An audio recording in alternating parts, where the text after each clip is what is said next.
If you are watching this, this is a part 2 to a video that I just did, and the part 1 is about 52 minutes and some odd seconds.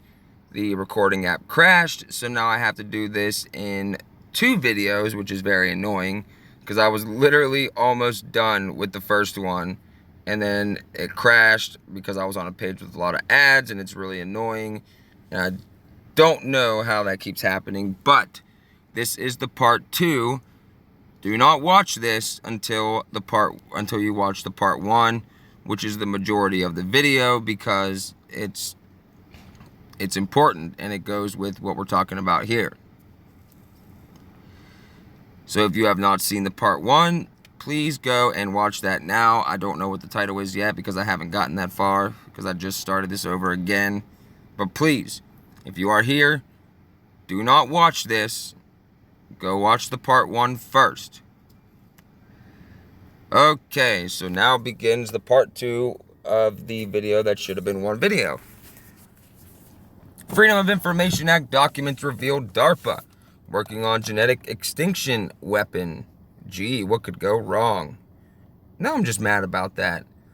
According to emails released under Freedom of Information rules from 2017, the U.S. Secretive Defense Advanced Research Projects Agency, or DARPA, invested $100 million into gene drive research in an effort to procure genetic extinction technologies. Now, why would they want to do that? Why would they want to do that? A few years before what's going on now. DARPA is now the world's leading source of funding for genetic extinction technology, but the agency claims the purpose of the research is to wipe out the malarial mosquitoes, invasive rodents, or other species found to be too much of a nuisance. That's what they say, but what they say and what they do are always two different things, polar opposites. The Environmental Modification Convention explicitly forbids the military use of tools that modify the environment or the ecology of an enemy country. The U.S., Russia, and China are parties to this convention. Seeing what the world has been grappling with as of late, some might say they are all complicit. They are. They are all complicit. They are all on the same team. They are all advancing us toward world government. Anyone that wants to argue that, literally, I will friendly debate you. If you want to argue how there's no world government and there's no plan for a new world order, I will invite you on to my channel to debate you in a friendly manner. No personal attacks. No kind of weird whatever people do during debates now. No. A good old-fashioned friendly debate with facts. No opinions. No nothing. Because I really, really, really would like to see someone who denies that they are not building a world government right now. Okay, and they talk about going to the next page here, so I will go ahead and switch there now. Think about everything that's going on right now with these, vaccines and all of this stuff. And then think about what we're about to read here. Weaponized ethnic extinction at the genetic level. ETC group pronounced, etc., rose out of a foundation that had its roots back in the industrial age of the United States, when the government was taking advantage of farmers and farming communities in which the oppressed had no recourse or advocates at the federal level. Once the job of representation of farmers was a done deal, the Rural Advancement Foundation International, RAFI, fractured an ETC group was born. Jim Thomas, the co-director of the organization, is a hard-hitting, no-nonsense type of researcher, an investigator that has been a hawk on the use of nanotechnology, genetics, and food manipulation for many years. Good. We need people like that. His work has been utilized by many groups who are concerned with the growing frequency of GMOs and genetic branches of research that appear to be breaching the wall between bioethics and mad scientist type research. Yeah, i.e. Fourth Industrial Revolution.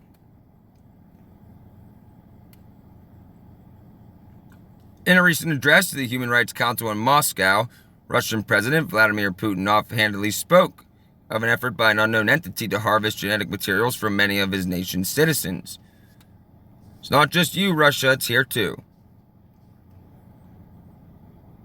All you gotta do is think, why would anybody want that technology? And you'll find your answer. It's right in your face. Quote, do you know that biological material is being collected all over the country from different ethnic groups and people living in different geographical regions of the Russian Federation? The question is, why is it being done? It's being done purposefully and professionally. We are kind of object of great interest. Huh. Well, Putin didn't speculate on who might be doing this. He did seem quite interested in the research, adding, let them do what they want and we must do what we must. Chilling, to say the least. Oh, of course it is. Of course it is. This is terrifying technology. Terrifying technology. That one quote caught the attention of ETC Group's Thomas, and he began researching the off-the-cuff claim. What he found was truly astounding and seemed nearly a foray into a Ridley Scott alien film. Okay. Let's go to the next page here. Shouldn't have to pause. As etc. groups, Thomas would come to find out the claim by Putin that a group or groups was traveling about his country collecting genetic materials from a specific people of Russian descent was actually true. Thomas was flabbergasted when he found out who was actually behind the collections. Let's take a guess. Oh, wait, we don't. The United States Air Force. We're involved in so many different crimes against humanity, it is unreal. And I say we because we, the people of the United States, are complicit in that because we have not stopped them from doing these types of things. But it's cool, right? As long as, they use it on other people instead of us, right? They would never use this technology on us. Why would they ever want to make us, go for an extinction level event at the genetic level? Why would they ever want to do that? Nobody asks questions anymore. Nobody does. At all. A representative for the U.S. Air Force Education and Training Command explained to Russia Today that the choice of the Russian population was not intentional, and it's related to research the Air Force is conducting on the human musculoskeletal system. Huh. Eyebrows were first raised in July when the AETC issued a tender seeking to acquire samples of ribonucleic acid and synovial fluid from Russians, adding that all samples, 12 RNA and 27 synovial fluid, shall be collected from Russia and must be Caucasian. The Air Force said it wouldn't collect samples from Ukrainians, but didn't specify why. Huh. I think we're starting to realize the answer. According to AETC spokesman Captain Bo Downey, the 59th Medical Group's Molecular Research Center is currently conducting locomotor studies to identify various biomarkers associated with trauma. Downey told Russian media that the study required 2 sets of samples, synovial membrane. The first set was provided by a U.S.-based company. Always a U.S.-based company. You ever wonder why we put sanctions on countries for things that we say that they did that they didn't do, and then we do the exact same thing here, but nobody puts sanctions on us? Oh, because the United States was given the power to put sanctions on other countries, i.e., World Police Force granted to them under the United Nations. Since the first set of tissue provided by a U.S. company was sourced from Russia, the Air Force opted to collect a second set of data from Russians too, to eliminate any confounding variables that could skew the results of the study. He did not say which set. The Control or Disease set was collected first and neglected to provide any further details about the study. Although there is no publicly acknowledged research into weaponized genetics, many suspect this explanation is merely an obfuscation of the truth, and the Pentagon is collecting the biological samples for military application. What was happening here is the scientific research group had gone into Russia to do some swabbing and collections of genetic materials that targeted specific ethnicities. When the U.S. Air Force found the results of the collection, they sent their own personnel to do similar collections, only they were harvesting from the point of view that the individuals would be the opposite health status of the first specimens. This is confusing, but try to follow. Let's say the first scientific research groups aims to pinpoint specific genetic disorders, diseases, and sicknesses by doing this, collecting analysis of individuals actually afflicted with those maladies. The U.S. Air Force reads this information and goes in also to do its own collections, but instead wants to only collect healthy specimens from those ethnic groups who aren't afflicted. Do you see something wrong here? Because I do. I see possible setup and motive for genocide at the genetic level. Something that would have made Hitler proud. Why this is confusing that neither the Air Force nor the original scientific research group identifies which of them are collecting what specimens. Why this is so secretive is also a question. Research of genetics is typically not secretive venture unless, of course, we're talking about research that possibly violates bioethics rules. Ah, yes. It sure does. Thomas was worried by these implications and didn't trust the word of the U.S. Air Force that this was merely academic in nature. The fact that the military was involved at all was for him a call to action, and he wondered if their involvement violated Presidential Commission for the Study of Bioethical Issues. Of course it does. Get out of here. I don't know what's going on here. Stand by. It's just the kind of stuff that I deal with when I'm trying to make these videos. I can't just make a video and everything goes smooth. Something has to be going wrong. Okay, we're still talking about the same thing. In 1978, while I was in high school, I was working on a role-playing game system called Worlds, which was set in the distant future of Earth and involved 17 different planets and alien races. Technology that was packed inside the game system was extensive and sprawling, filling literally hundreds of pages. One of the weapons was a two-part accessory which the character could purchase. It was a DNA seeker, one that when the bullet and the gun were paired, if the weapon was fired in the vicinity of a specific person in a 1,500-mile radius, the bullet would travel unerringly to its target and strike him or her with the fatal mark. Even if the weapon was fired in a crowded town of square of thousands, it would always find its target with precise operation quickly and cleanly. That's terrifying. The bullet itself had to undergo specific changes because they were not sold already installed with genetic material of the target.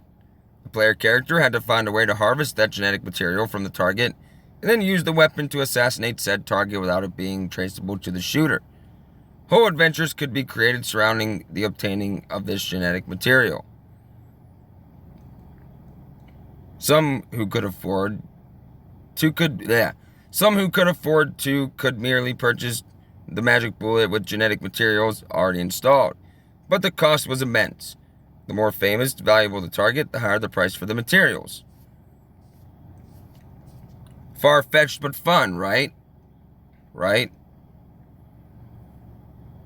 DARPA is the U.S. Defense Advanced Research Projects Agency, and I don't like to use that word, but we'll say New World Order, a New World Order branch inside the Department of Defense that pairs specific research with military utilization.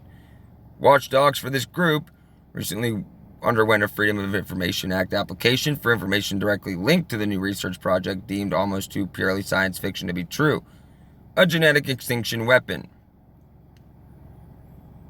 And you can read on the following page about how the off-the-cuff statement by Russian President Vladimir Putin led to a stunning discovery by Jim Thomas. I'm surprised this guy is not dead. Technology and Concentration Group regarding a line of scientific interrogation on the possibility of exterminating an entire race of people through genetic extinction warfare.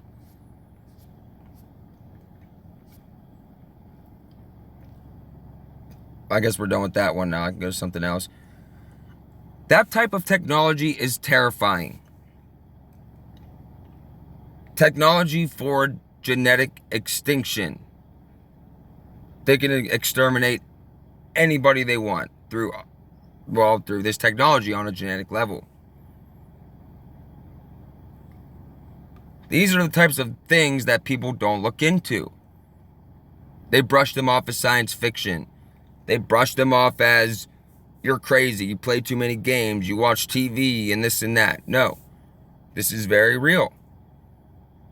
Very real, very important. Moving on. And again, like we thought they were going to do, they're going to keep this whole charade going. People are starting to become less afraid of C19, so now they got to bring this one out. Why the world should be more than a bit worried about India's Naipa virus outbreak. This is the one that they're saying that could potentially be a pandemic. I won't read too much of this. Let's see. They talk about there was an outbreak in 2018. Naipa virus is making news again after tragic reports that a 12-year-old boy died from the virus on September 5th in Kerala's Kozhikode district. He had been admitted to a private hospital after running a high fever and showing symptoms of encephalitis, swelling of the brain. While figuring out how to prevent and treat the Naipa virus infection is very much a work in progress, there have been advances. Nonetheless, Naipa remains a concern not just in India, but for the entire planet. The World Health Organization classifies it as a virus of concern for future epidemics because each year it spills over from its animal reservoir into humans, said Dr. Stephen Luby, a professor of infectious disease at Stanford University, and when humans are infected, it can be transmitted from person to person. They're basically telling us that they got this one in the works.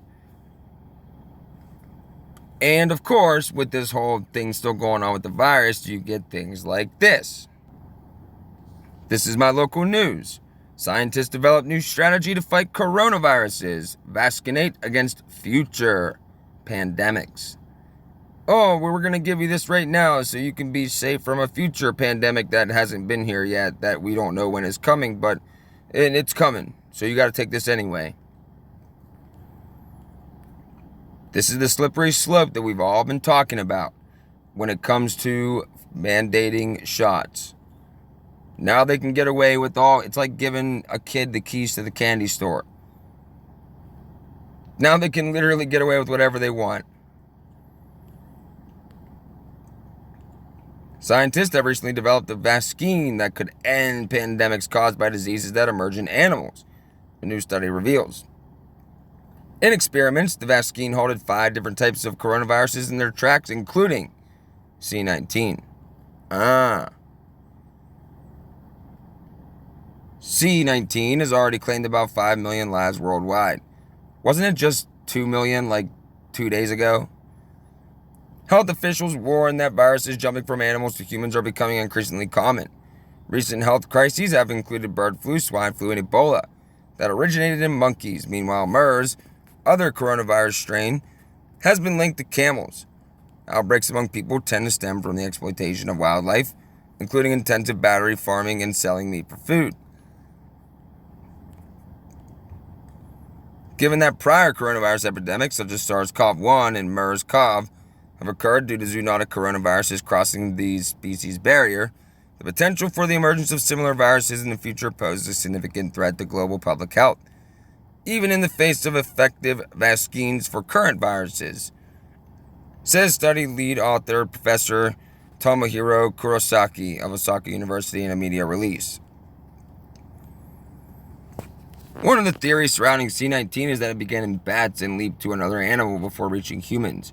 It enters human cells by using a spike protein to bind to the ACE2 cell surface receptor. The study finds this virus consists of 2 parts, a core that is very similar in all coronaviruses, and a more specialized head. It's kind of funny how they talk about the spike proteins in this. What they're saying that this does from, jumping from bats to people is exactly what the miracle cure is doing.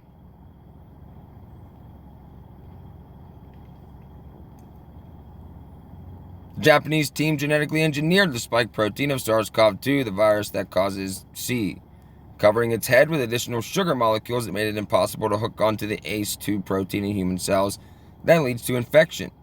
In vascinated mice, the production of antibodies against the unshielded core midsection of the viral protein was dramatically boosted. They blocked SARS-CoV-2 and SARS-CoV-1, which triggered SARS outbreak in 2002. They're literally just saying all these medical words, like terminology, and putting these sentences together and using, straw man arguments. They're just saying that this stuff happened. They're not showing anything. Where's the study? Where's the study at?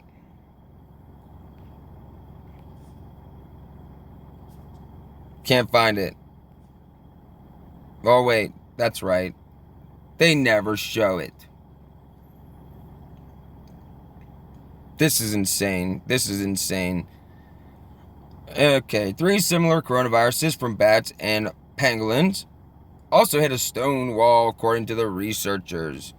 Antibodies recognizing this viral head can block the entry of SARS-CoV-2 into cells, but offer little protection against other coronaviruses. Blah, blah, blah, blah, blah, blah, blah, blah, blah. Let's see. Oh, look.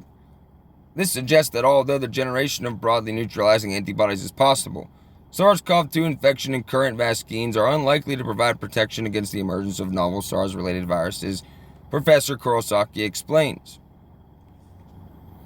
The study opens the door to a next-generation vaccine that will reduce the risk of pandemics.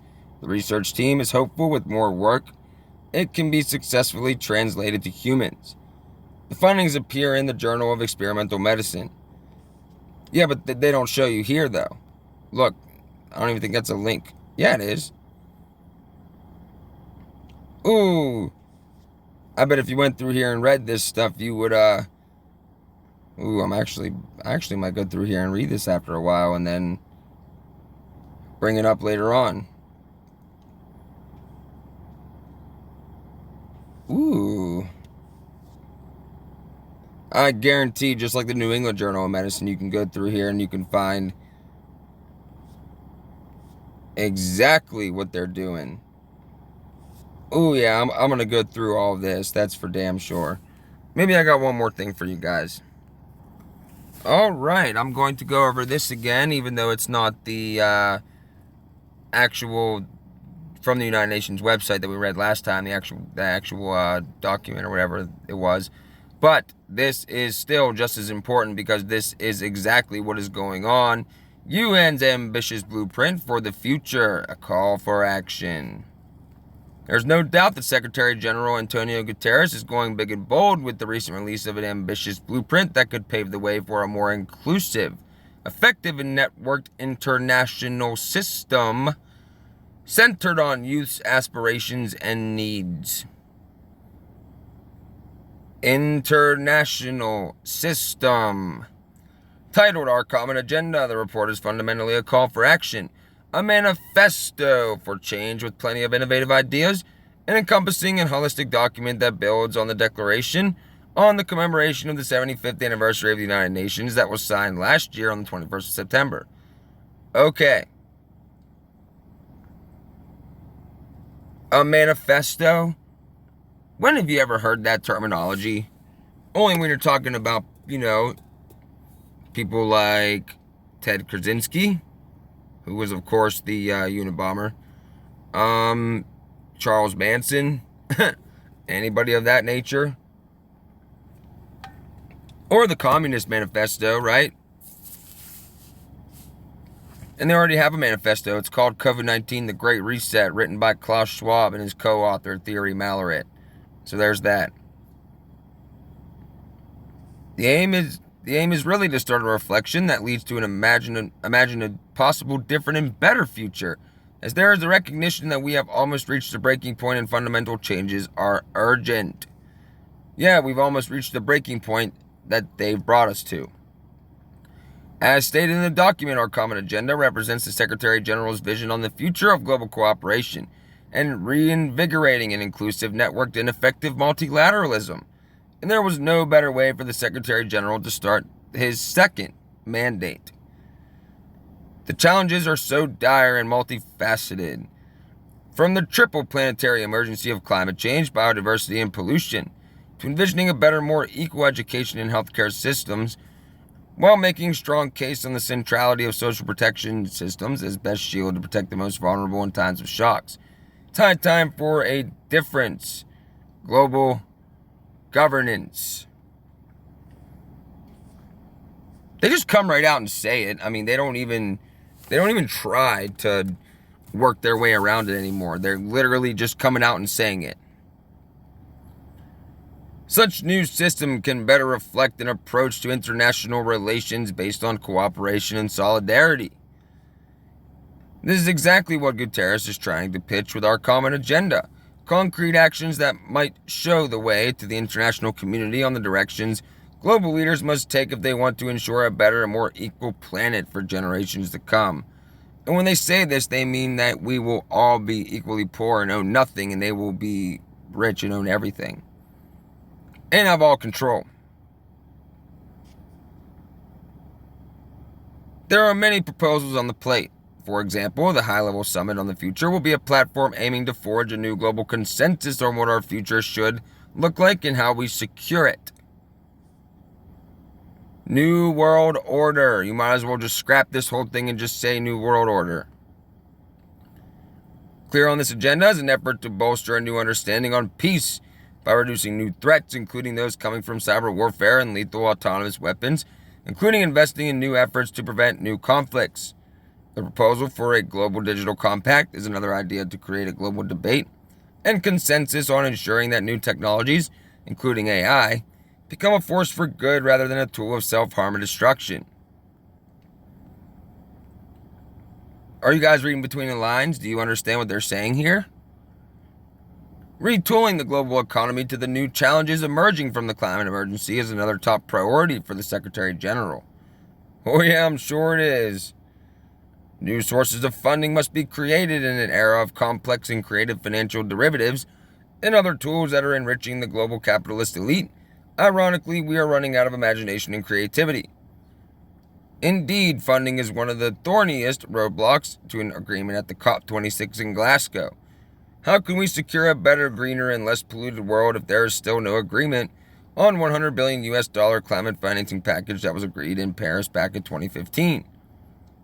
In trying to answer some daunting questions, Secretary General Guterres is proposing biennial summits to tackle public and private financing for climate change, with overriding aim of creating a more sustainable and resilient global economy.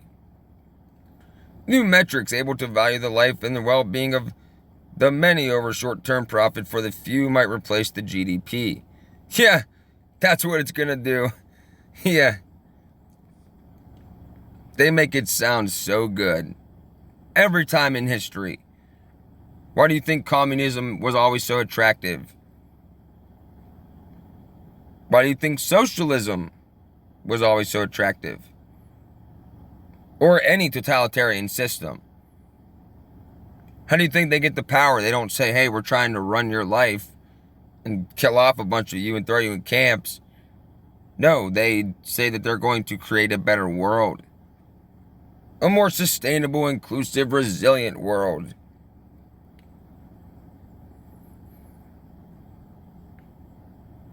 What is noticeable is that the level of ambition found in our common agenda aims to create momentum on a series of ideas and initiatives that have been for long occupying a space in the debate sphere but could never move forward for lack of buy-in.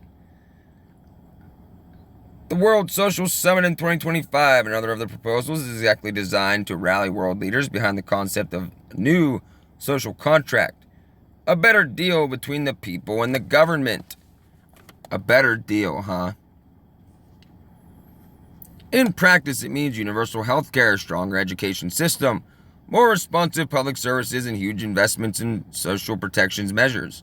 Unless a global consensus will emerge from other world leaders, hardly any of these proposals can be implemented. Yet it is worthy for the UN as a system to enable a global conversation on what needs to be changed if the humankind aspires to thrive for the next decades and beyond. Perhaps the most important part of our common agenda is focus given on the youth. Of course.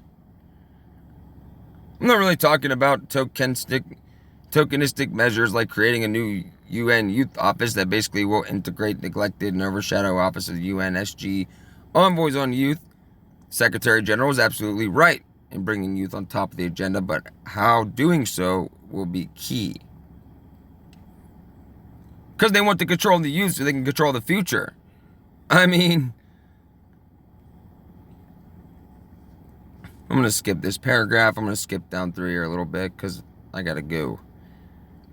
The UN should certainly play a big part in centering a new global agenda for change on the youth, but the proposals envisioned to retrofitting the UN system for the future, also included in the report, risk just to be a smokescreen.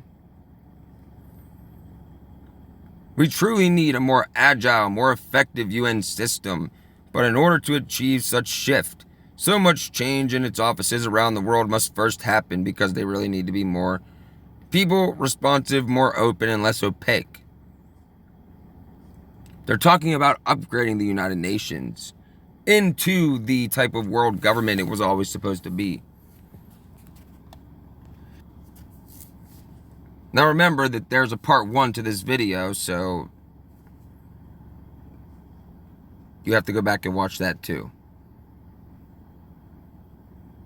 Okay, let's see. Let me just keep going. I will link this for you guys.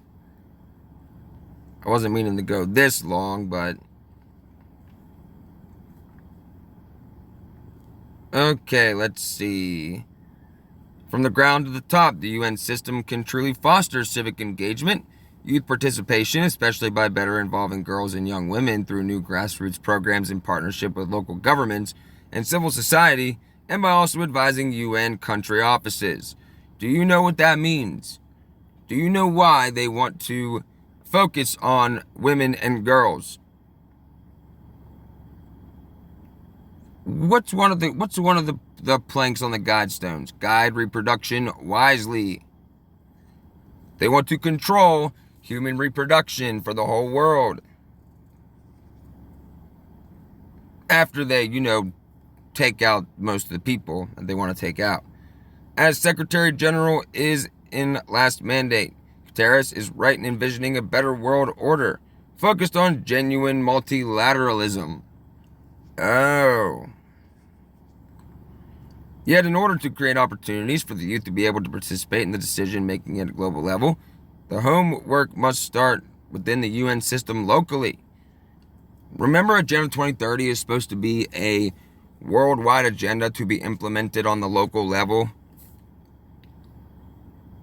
You should go get involved in your local city council meetings and see what they are putting forth that is straight out of Agenda 21.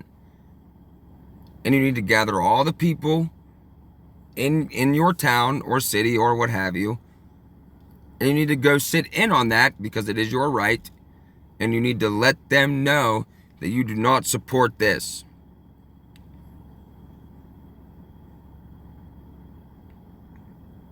People better wake up right now and smell the coffee because we are deep.